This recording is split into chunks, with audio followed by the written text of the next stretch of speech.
Assalamualaikum warahmatullahi wabarakatuh. Perkenalkan, nama saya Sarat Alivia Rifa Rahmani dari kelas 11-8. Di sini saya akan membahas 6 materi sejarah mengenai VOC, kekuasaan Batak di Indonesia, kekuasaan Inggris atau Raffles di Indonesia, sistem tanam paksa, politik pintu terbuka, dan politik etis. Yang pertama akan saya bahas mengenai VOC. VOC atau Verenigd Oost Company merupakan kongsi dagang Belanda yang mampu menguasai Nusantara pada abad ke-17. VOC didirikan oleh John van Oldenbarneveldt pada tahun 1602 yang dilatar belakangi adanya persaingan dagang antar pedagang Belanda. Keberadaan VOC menjadi sangat menguntungkan bagi Belanda mengingat VOC menjadi pemasukan terbesar Belanda. Berdirinya VOC diawali dari modal pertama sebanyak 6,5 miliar gulden oleh 17 direktur yang dikenal sebagai Heren 17.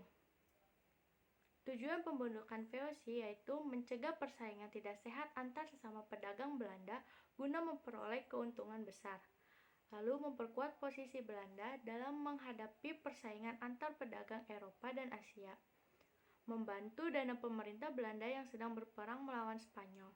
Setelah mengalami perkembangan yang pesat, VOC mengalami masalah dengan pedagang Spanyol dan Portugis. Hal itu membuat pemerintah Belanda memberikan hak otori atau hak istimewa kepada VOC. Isi dari hak otroi adalah sebagai berikut. Yang pertama, hak melakukan monopoli perdagangan, hak atas perekrutan pegawai, membentuk angkatan perang, melakukan perang, membangun benteng dan melakukan perjanjian, lalu mencetak dan mengeluarkan uang. Hak otroi bertujuan untuk menyingkirkan Portugis dan Spanyol menguasai Nusantara serta memaksa penguasa Jawa untuk hanya berdagang dengan VOC. Dengan adanya hak otroi ini, VOC menjadi kongsi dagang yang paling cepat perkembangannya. Gubernur Jenderal VOC Peter Both. Peter Both menjabat sebagai Gubernur Jenderal VOC pada tahun 1610 sampai 1614. Kebijakan Peter Both adalah memindahkan pusat VOC dari Ambon ke Jayakarta yang berada di bawah wilayah Banten. Yang kedua, Jan Pieterszoon Koen. Masa pemerintahan Jan Pieterszoon Koen menjabat sebagai Gubernur Jenderal pertama pada 1619 sampai 1623 dan kedua pada 1627 sampai 1629. Kebijakannya itu berusaha memecat Pangeran Jayakarta sekaligus menutup kantor dagang EIS. Kebijakan ekonomi VOC. Dalam menjalankan pemerintahannya, banyak kebijakan ekonomi VOC yang dikeluarkan. Yang pertama, hak ekstirpasi. Hak ekstirpasi merupakan hak untuk menebang dan membakar rempah-rempah dengan tujuan menstabilkan harga rempah-rempah. Yang kedua, kontingenten. Kontingenten adalah kebijakan wajib pajak yang harus dibayarkan sesuai nominal yang telah ditentukan VOC. Pajak ini berupa hasil bumi. Yang ketiga, Verplichte-leverantie. Verplichte-leverantie adalah kebijakan menyerahkan hasil bumi hanya kepada VOC. Yang keempat, pelayaran Hongi. Pelayaran Hongi yaitu ekspedisi pengawasan perdagangan di wilayah Ambon, Maluku, Seram, dan Ternate Tidore untuk mencari transaksi perdagangan gelap dari para pedagang. Kebijakan ini bertujuan untuk mengontrol perdagangan sekaligus mengawasi jalannya monopoli. Berakhirnya VOC. Pada Desember 1780 terjadi perang antara Belanda dan Inggris. Konflik ini mengakibatkan krisis keuangan hingga VOC tidak mampu lagi menanggung biaya yang diajukan. VOC menjadi ketergantungan terhadap bantuan-bantuan pinjaman dari luar. VOC tetap berdiri namun mengharuskan melakukan pemberhentian direksi, pegawai yang dikurangi, pembongkaran kantor, dan meminimalisasikan kegiatan perdagangan. Akibat kekalahan Belanda mengharuskan kantor VOC diduduki pemerintah Inggris. Kekacauan ini mengakibatkan kegiatan perdagangan VOC terganggu dan diperparah oleh perlawanan yang dilakukan bangsa Indonesia hingga terjadinya reorganisasi besar-besaran.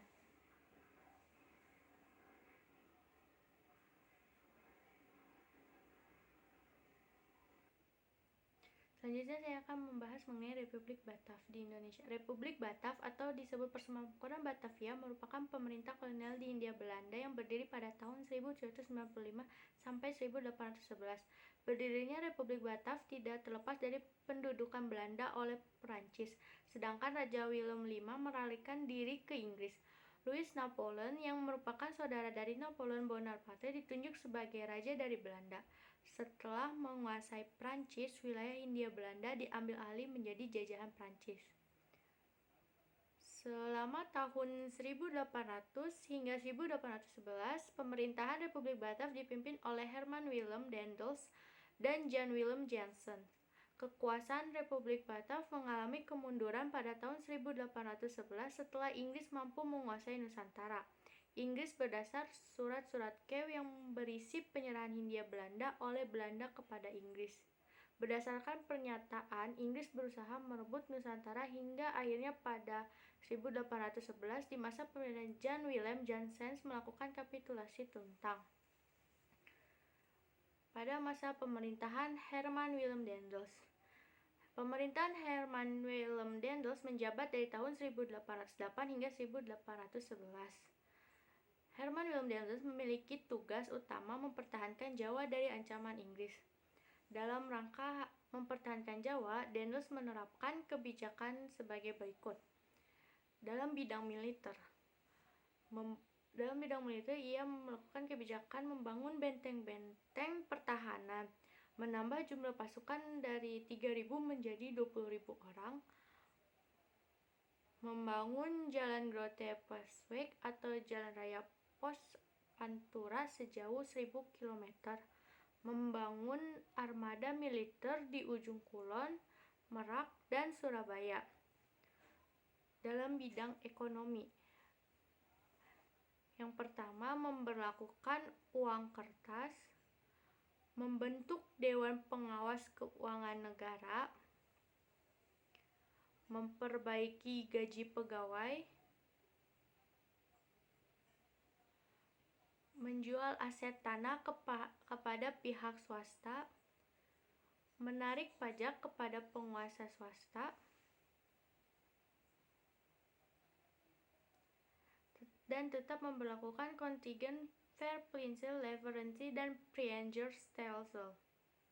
Dalam bidang pemerintahan, yang pertama yaitu memindah pusat pemerintahan dari Batavia ke Weltervreden.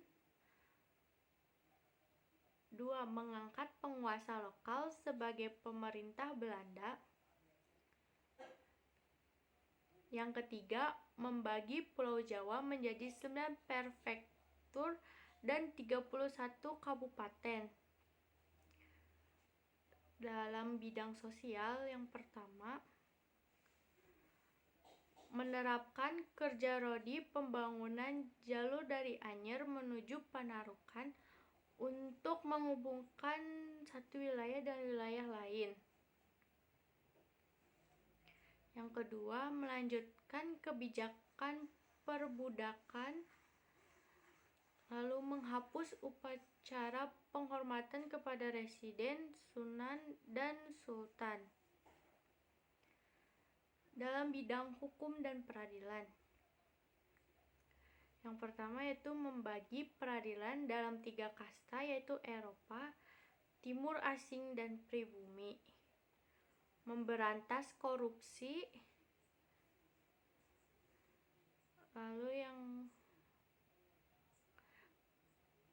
Lalu pada masa pemerintahan Jan Willem Jansen, pasca ditariknya Daendels, Hindia Belanda dimandatkan kepada Jan Willem Jansen. Jansen dituntut mempertahankan Pulau Jawa dari serangan Inggris. Pada 4 Agustus 1811, Inggris menyerbu Batavia. Akhirnya Jansen melarikan diri ke Semarang untuk mencari perlindungan ke Mangkunegaran. Gempuran Inggris akhirnya menemukan kemenangan ketika Inggris mampu mengalahkan pasukan Jansen di Tuntang, Kabupaten Semarang. Dan pada 18 September 1811, Jansen harus mendatangi kapitulasi Tuntang dengan isi yaitu 1. Pemerintah Belanda menyerahkan Indonesia kepada Inggris di Kalkuta, India. Yang kedua, seluruh pasukan Belanda menjadi tawanan Inggris. Orang-orang Belanda dapat dipekerjakan Inggris. Seluruh hutang Belanda tidak menjadi tanggung jawab Inggris.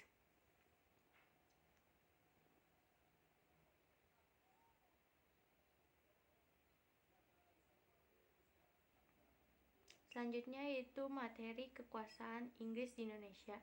Inggris menjajah di Indonesia dari tahun 1811 hingga 1816.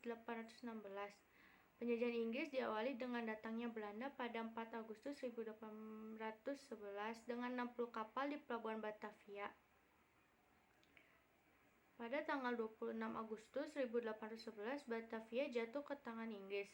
Pasukan perang Inggris di bawah Sir Thomas Stamford Raffles melakukan penyerangan kepada John William Jansen yang melarikan diri ke Semarang dan menyingkir ke Mangkunegaran untuk meminta bantuan.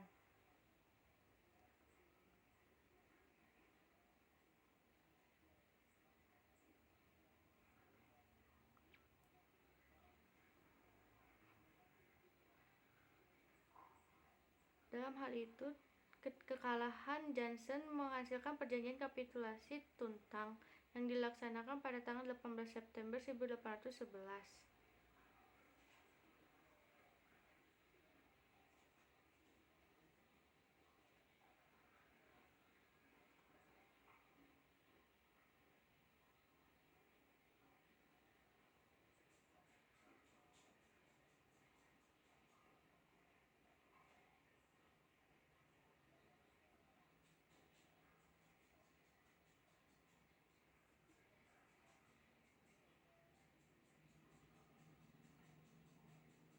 Raffles memberikan kesempatan kepada rakyat Indonesia untuk melakukan perdagangan bebas. Atas jasa Stamford Raffles dan menaklukkan Jawa, Lord Minto yang menjabat sebagai Gubernur Jenderal EIC di India menugaskan Raffles untuk menjadi Letnan Gubernur di Jawa. Selama menjadi Letnan Jenderal, Raffles menjabat pemerintahan di Buinterdorp atau Bogor. Berikut adalah kebijakan Raffles selama menjabat Letnan Jenderal di Jawa. Secara umum, Raffles memberikan banyak perubahan positif di Indonesia selama masa penjajahan Inggris. Kebijakannya itu sebagai berikut. Yang pertama, kebijakan dalam bidang pemerintahan, yaitu menegosiasikan perdamaian dengan penguasa lokal yang dianggap menentang Inggris. Yang kedua, membagi Jawa menjadi 16 karesidenan dan 9 prefektur. Yang ketiga, mereformasi kebijakan kolonial Belanda. Yang keempat, para bupati feodal menjadi pegawai pemerintah yang berada di bawah naungan pemerintah pusat. Lalu dalam kebijakan bidang ekonomi, yang pertama, kebebasan menanam tanaman ekspor yang menguntungkan. Yang kedua, menghapus pajak hasil bumi atau kontingenten dan penyerahan wajib atau privilege laverenty. Yang ketiga, menerapkan sistem sewa tanah atau land rent. Lalu menerapkan sistem uang. Memberikan kepastian hukum bagi tanah petani, meningkatkan daya beli masyarakat dari produk industri Inggris. Kebijakan dalam bidang sosial budaya. Yang pertama yaitu menyelesaikan tulisan History of Java. Yang kedua, penemuan bunga Rafflesia arnoldii. Yang ketiga, pemugaran beberapa candi seperti Candi Borobudur dan Prambanan. Keempat, mengembangkan pusat penelitian kebun raya Bogor. Yang kelima, mendukung berdirinya Batavia Genootschap sebagai perkumpulan kebudayaan dan ilmu pengetahuan. Berakhirnya masa pemerintahan Raffles. Pada tahun 1815, Raffles ditarik dan digantikan John Vandal. Hal ini berkaitan dengan perjanjian Agulhadach yang terjadi pada 1814 menjelang berakhirnya Perang Napoleon di Eropa. Berakhirnya masa pemerintahan Raffles berkaitan dengan Konvensi London pada tahun 1814 dengan isi sebagai berikut. Yang satu, Belanda menerima kembali seluruh daerah jajahannya di Inggris. Yang kedua, Inggris memperoleh wilayah India dari Belanda. Yang ketiga, jajahan Belanda seperti Thailand, Kap Koloni, dan Guyana tetap di bawah kekuasaan Inggris. Yang keempat, Cochin di pantai Malabar diambil alih Inggris, sedangkan Bangka diserahkan kepada Belanda.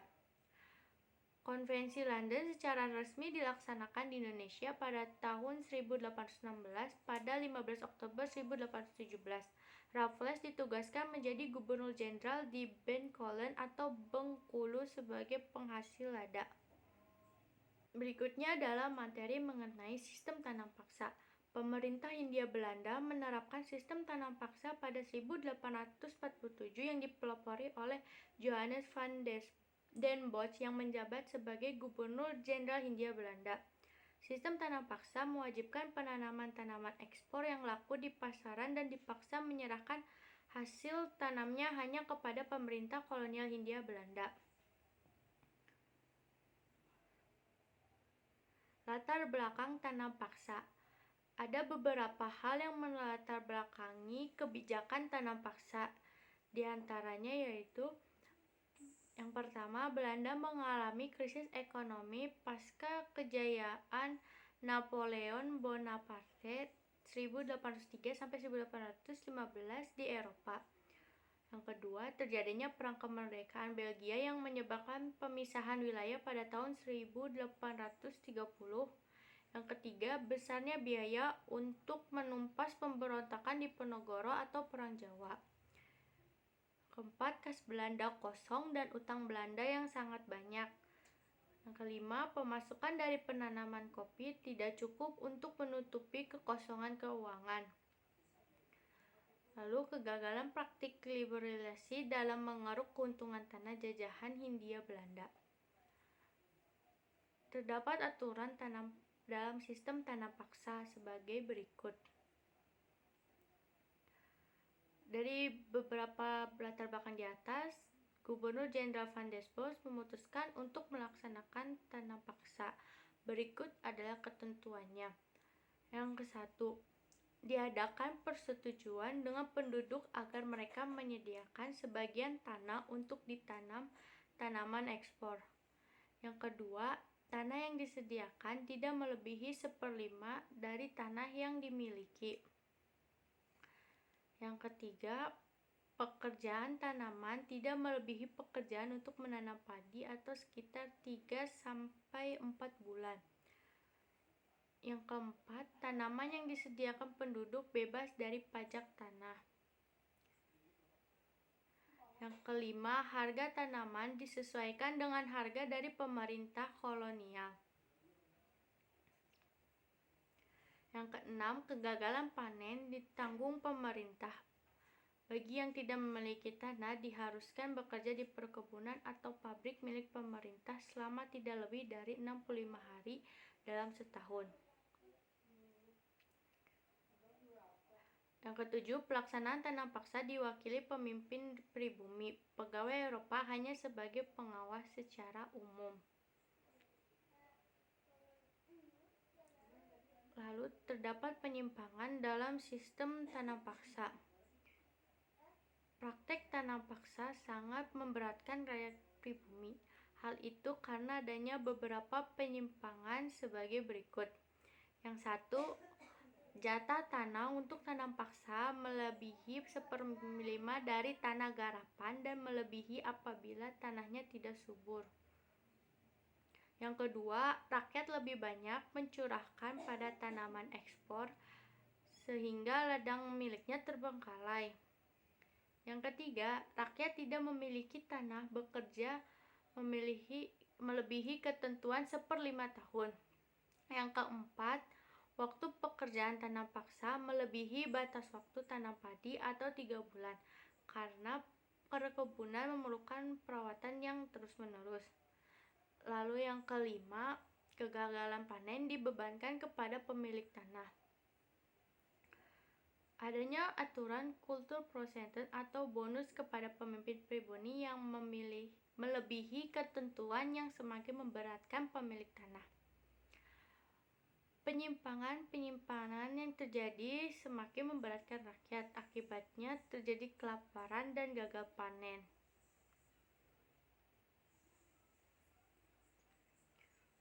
Penghapusan tanam paksa. Sistem tanam paksa mendapatkan banyak kecaman. Salah satu tokoh yang mengecam adalah Douwe Dekker dalam tulisannya yang menyamar sebagai Multatuli. Douwe Dekker menulis buku berjudul Max Havelaar yang berisi tentang tuntutan kepada pemerintah kolonial untuk lebih memperhatikan rakyat Hindia Belanda, karena Hindia Belanda berdiri dari hasil keringat rakyat pribumi.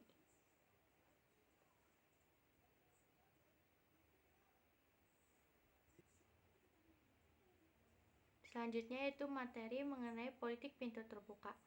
Politik pintu terbuka yaitu sistem di mana pemerintah memberikan kesempatan seluas-luasnya bagi pihak swasta untuk menanamkan modalnya.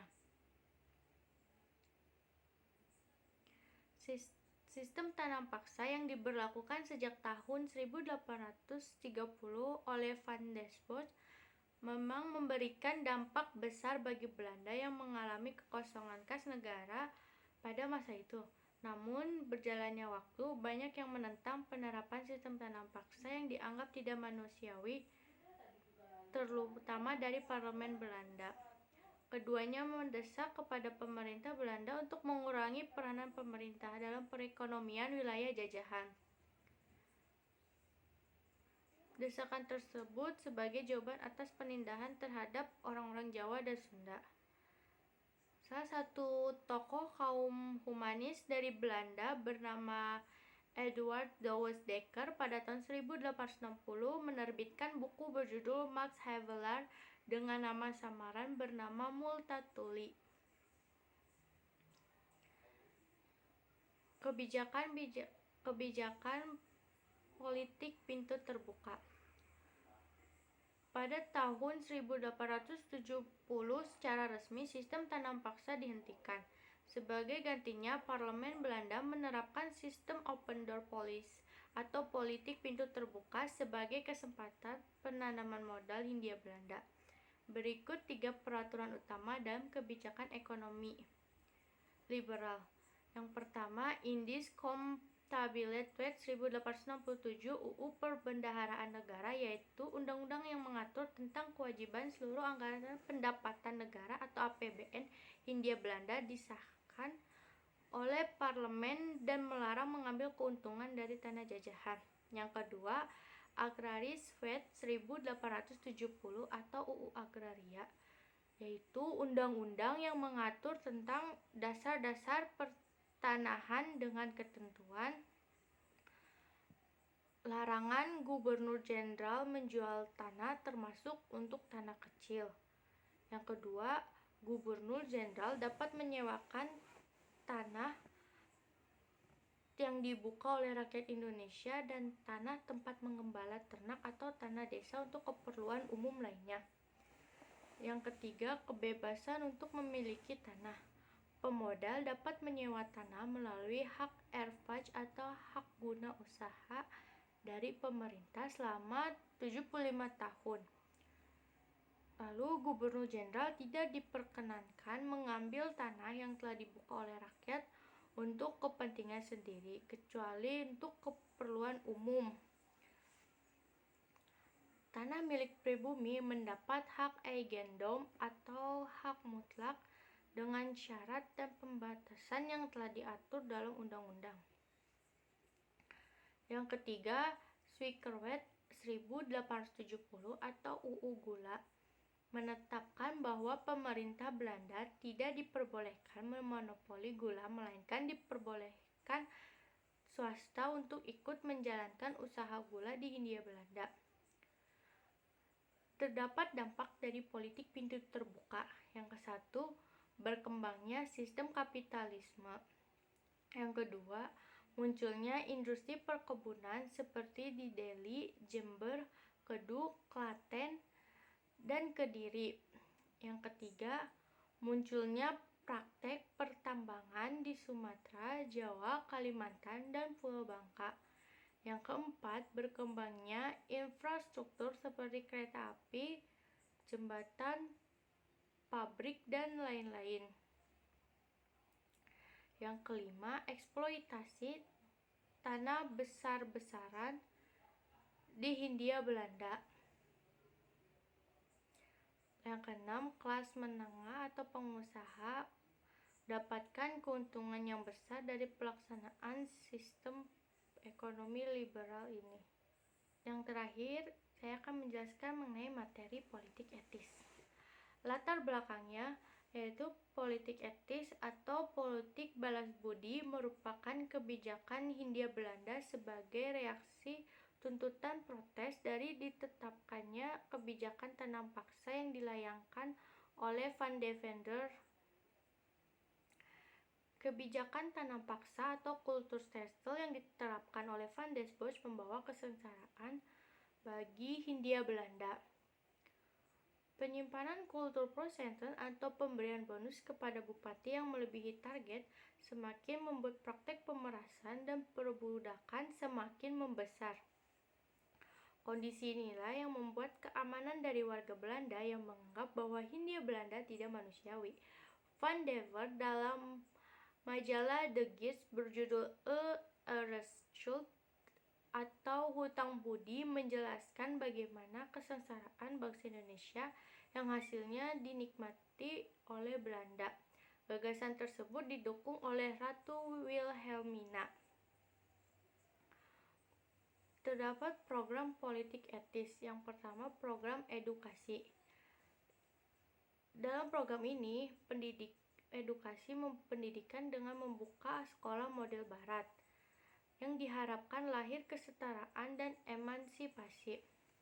Lalu program irigasi yaitu membangun saluran-saluran irigasi, pembangunan sarana dan prasarana pertanian, subsidi untuk industri dan kerajinan, dan terakhir program emigrasi yaitu melakukan program perpindahan keluar Jawa sampai di Suriname.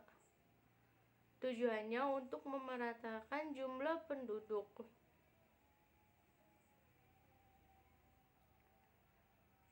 Penyimpangan politik etis. Dalam hal ini terdapat penyimpangan juga dalam program edukasi, yaitu untuk mendapatkan tenaga kerja terdidik yang upahnya rendah. Selain itu, terdapat diskriminasi dalam pendidikan. Dalam program irigasi terdapat penyimpangan, yaitu hanya mengairi perkebunan Belanda. Dan dalam program emigrasi terdapat penyimpangan bahwa bukan untuk memeratakan penduduk, memenuhi tenaga kerja di luar Jawa. Selanjutnya, dalam politik etis juga terdapat berdirinya sekolah, munculnya pembangunan sekolah kaum terpelajar. Pembelajaran di sekolah mengajarkan belajar membaca, menulis, dan berhitung.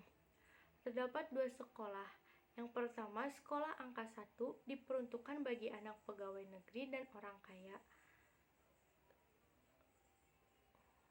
Sekolah angka 2 diperuntukkan bagi anak pribumi. Politik etis juga terdapat dampak. Berikut dampak dari politik etis. Yang ke-1, pembangunan sarana dan prasarana yang menunjang aktivitas pertanian. Yang kedua, memunculkan terpelajar atau cendekiawan yang mempelopori pergerakan nasional Indonesia. Yang ketiga, meningkatnya kesadaran bangsa Indonesia untuk meningkatkan hak-haknya.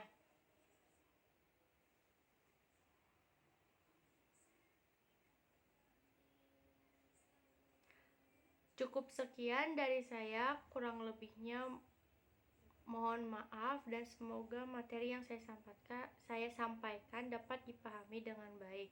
Wassalamualaikum warahmatullahi wabarakatuh.